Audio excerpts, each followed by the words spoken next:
Story title: Echoes from the Threshold, Chapter 1. The Threshold. The skies above St. Cecilia Hospital were a swirling, brooding canvas of gray, mirroring the tension that gripped Jonathan Mercer as he was wheeled into the austere corridors of the surgical wing. It was on such bleak, overcast days that life hummed quietly beneath layers of routine and expectation.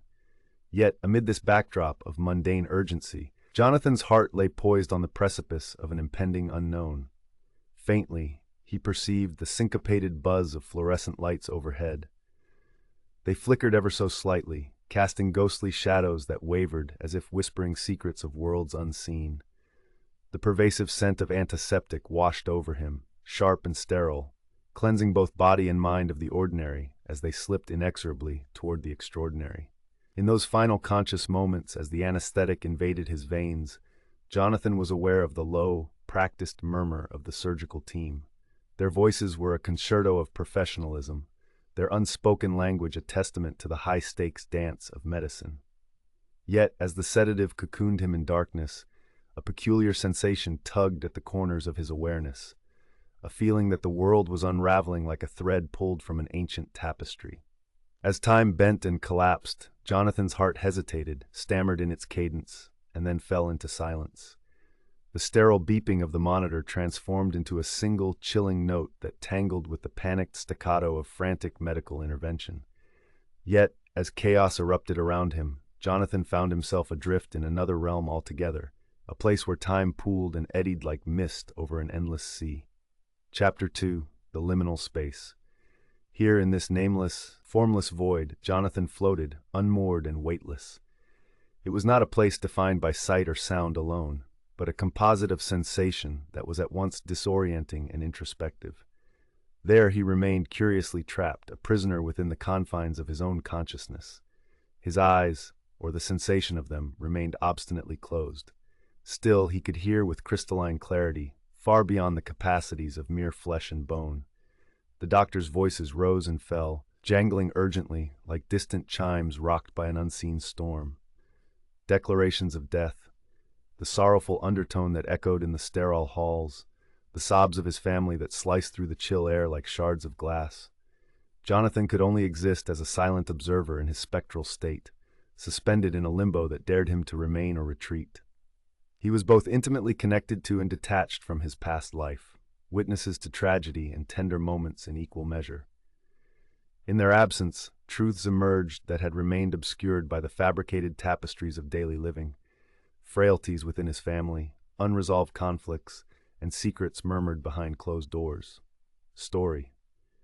But it was not only fragments of life that visited him in this realm. Lingering, ephemeral presences flitted around him, enigmatic consciousnesses that lived within the fabric of shadow and silence. Some benevolent, others cloaked in malevolent intent, each with its history, its desires. Jonathan could sense these souls, these remnants of life beyond death, though he understood not their purpose nor their meanings. Chapter 3. The Spectral Company. Among these ethereal coinhabitants, he encountered Helena, an elegant soul whose presence was marked by her soft, lilting laughter. She claimed to be an older soul, one who had navigated the thresholds between worlds more times than Jonathan could yet comprehend. Her voice wrapped around him like a distant echo of sunlight, elusive but warming. You are unbound, caught betwixt the ties of your life and the liberation of eternity. Helena intoned softly, a sympathetic, knowing whisper amid the void's vast silence. Her words carried promises of journey and enlightenment, tales of experiences lived and learned in the transient crossroads Jonathan now found himself. But every silver lining held a shadow, and with Helena's warmth was also the cold touch of Tormund, a brooding spirit whose voice was a cacophony of anguish and despair. He spoke cryptically, riddles woven from the fraying threads of his own suffering. You linger in the veil of your creation. Tormund's words carried a weight that threatened to sink Jonathan deeper into the abyss of indecipherable truths, to sow seeds of reckoning. And still others, innumerable shades, whispers of long-forgotten lives, spun stories into the ether, their own narratives playing out like flickering projections in the theater of Jonathan's consciousness. Chapter 4. Shadows of the past. Jonathan began to perceive the tenuous connection to his former life falter and fray. He watched helplessly as his loved ones struggled to navigate the labyrinth of grief left in his wake. His wife, Meredith, haunted their once vibrant home, her laughter silenced by sorrow, her every movement tinged with the burden of loss. In moments of quiet, when she believed herself unseen, Jonathan saw her anguished form curl upon their bed, clutching his pillow as if trying to grasp remnants of their shared life. Their daughter, Emily, a bright spirit now dimmed, wrestled with a profound silence that settled over her like dusk. He saw her tuck herself away in the corners of familiarity, her father's old study, the piano by the parlor window where he'd often played. Her fingers would hover above the keys, playing ghostly melodies in the air where once there was music. Story. Then there was Jonathan's brother, Carter, who seemed driven by a restless energy, an unspoken promise to uphold his legacy, protect his family in absence. Yet within those good intentions, dark currents churned.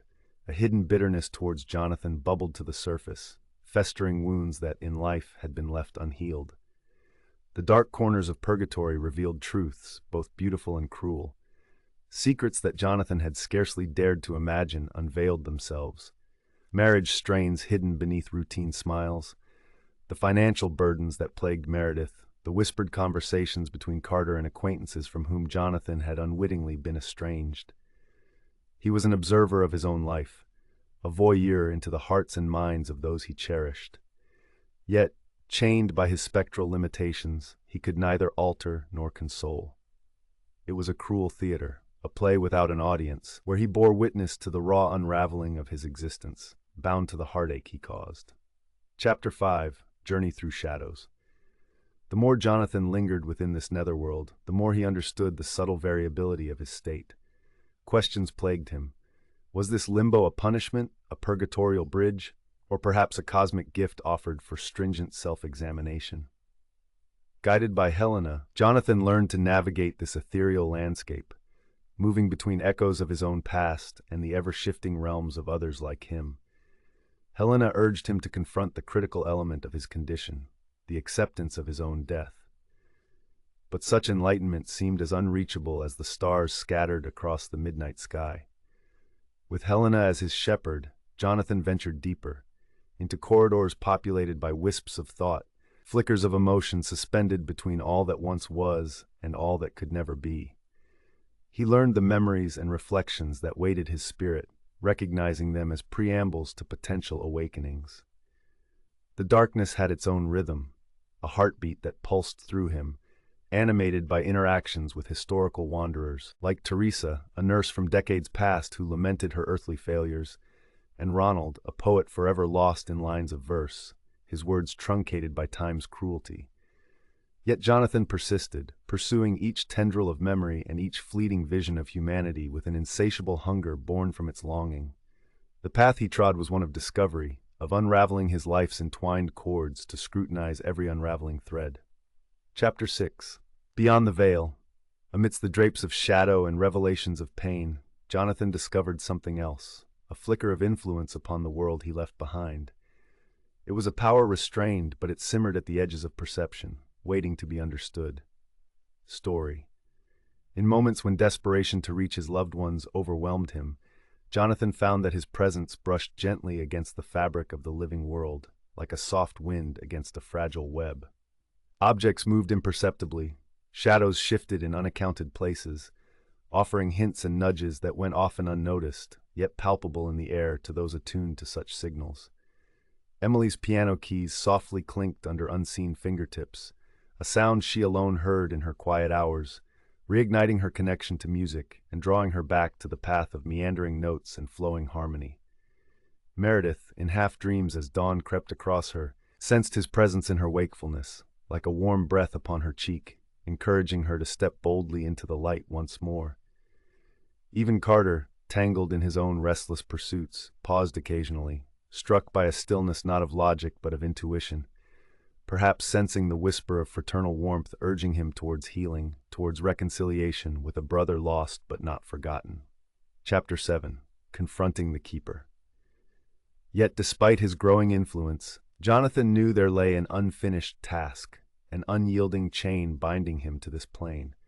The haunting specter of Tormund served as a reminder of this, an embodiment of what was unresolved within his own soul. Tormund returned at pivotal moments, drawing Jonathan into deeper reflection, forcing him to face the echoes of regret reverberating through his consciousness. The embodiment of bitterness, Tormund seemed to feed off the fragments of Jonathan's unacknowledged fears and failures. His presence, while uncomfortable, became a catalyst for Jonathan's inward journey. "Your past binds you more than this realm ever could," Tormund murmured, his voice an unsettling melody. "Untether yourself, if you dare." Heeding these dark admonitions, Jonathan plunged into the recesses of his mind, turning over memories like stones, unsettled by what lay slumbering beneath. He revisited moments he had avoided in life, unsaid apologies, unmet promises, dreams deferred until they shriveled into shadows. There, amid memories both cherished and painful, Jonathan found a clue to his entrapment: the weight of his unfinished life and the need to seek forgiveness. This realization crystallized one snowy evening during his reflections of childhood, when Jonathan, as a boy, had stolen away into his parents' barn to escape the loneliness of an argument unwon, a situation unresolved. His mother's voice echoed from the faraway door, a melody of forgiveness refused, a lingering regret through years unspoken.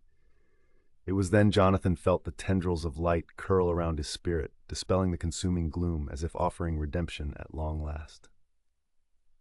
Chapter 8. Embracing Acceptance Story. Empowered by this illumination, Jonathan began to reshape his journey through the veil. Where once he resisted, he now relinquished control. He embraced these flickers of acceptance and changes to his own narrative, gradually realizing that this acceptance shifted shadows into enlightenment. Each act of acknowledgement lifted the weight from his spirit, an intuition felt rather than seen. Despite the distance that separated them, the connection between Jonathan and his loved ones grew stronger. He revisited the worlds within his past and turned them, transforming regret and sorrow into a mosaic of joy, love, and redemption. Jonathan found himself granting forgiveness and seeking it in return. In this supernatural purgatory, he was no longer bound.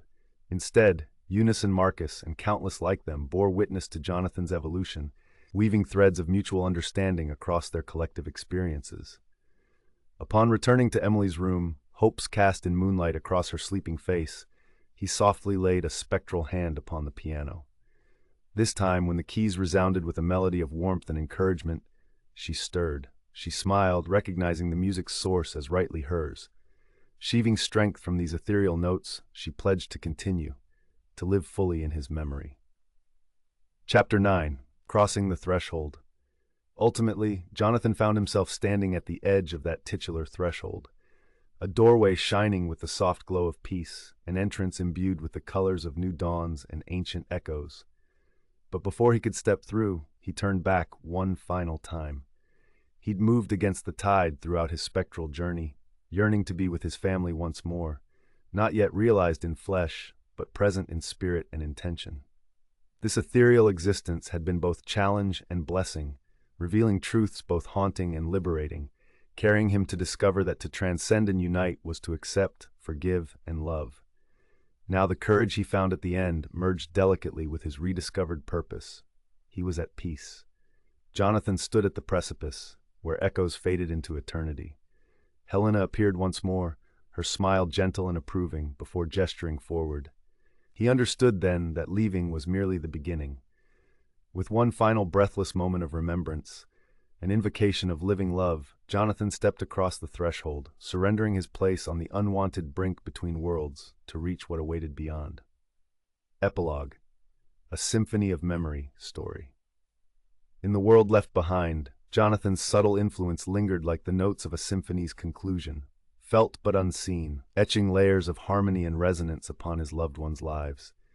He became a story cherished, a light wrapped around whispers of eternity that would guide them forward, echoing evermore.